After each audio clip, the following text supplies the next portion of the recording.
introducing Adam Sessler and Morgan Webb. Hey, Amy. Welcome back to X-Play. Here at X-Play, we've learned that sometimes developers give their games stupid titles. Grim Fandango. Stupid title. Good game. Beyond Good and Evil. It's a book by Nietzsche, people. Are you going to call the sequel The Will to Power or The Gay Science? Romance of the Three Kingdoms. There's no romance, just stabbing. And one of my favorites, K1 Grand Prix. It sounds like a racing game. Turns out to be a fighting game. Yeah, and now, joining the stupid title ranks, Culdcept. Culdcept. Yeah, I can't figure out what it's about either. Here's our review. Culdcept, the book of creation and destruction.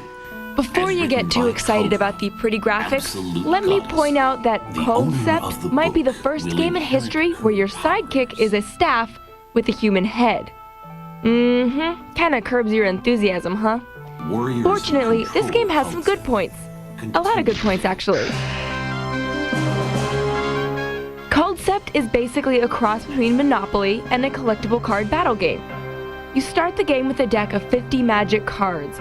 You move around a game board and claim territories by summoning a monster from your deck to guard the area. If another player lands in your territory, he either has to defeat your monster with one of his own, or fork over some of his mana. That's the currency in the game. Other cards in the deck will let you cast magic spells, or outfit your monster with special items prior to battle. And where does Mr. Stickhead fit in? Well, he's part of the single-player quest that has you saving the world from a bunch of bad people.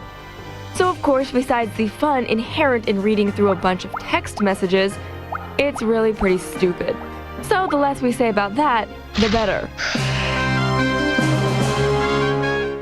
If you own a bunch of like-colored spaces all next to one another, you'll be able to charge the other players a whole lot of mana. You can also spend your mana to upgrade your spaces, houses and hotels, and then charge even bigger toll.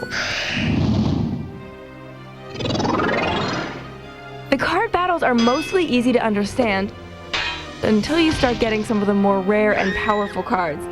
The problem is that it's just hard to figure out the best way to use them. It also doesn't help that the game mostly looks crappy. This looks like an 8-bit game, and there's really no excuse for this kind of presentation anymore. What are far more attractive are the beautiful hand-drawn pictures on the 500 cards themselves, and similarly pleasing, the way the cards literally do battle with one another. It's quirky, but it works.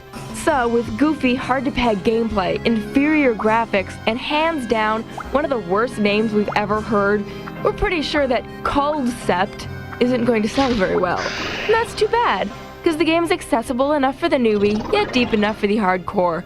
We're giving Culdcept a decent 3 out of 5. The defense was too strong. Now let me tell you, the adrenaline really gets pumping when you're playing cards, violently attack someone else's playing cards. It's just too much excitement for me. Actually, Culdcept is a little less like Disgaea with cars. Of course, that was also another decent title marred by crappy graphics. Yes, Disgaea, another title that tells me nothing about the game. Whatever happened to simpler times when the boxing game was called boxing and the hockey game was called hockey? Well, see, those were simpler times, but the graphics were simpler too. The only way you could tell that the big pixels in it were boxers was because it was called boxing. See, we've come full circle. That's deep.